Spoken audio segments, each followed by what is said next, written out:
Drama Sekolah SD Kemarau, Perdebatan. Pagi anak-anak, ada yang lihat Feby nggak? Ada Pak, lagian siapa juga yang mau temenan sama orang jahat? Kalau gitu Risa, temenan itu harus baik. Pagi Pak, maaf tadi saya terlambat Pak, soalnya macet. Macet, perasaan aku di jalan aman-aman aja tuh.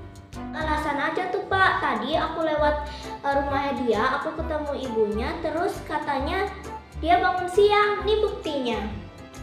Enggak kok Pak, bener deh, enggak.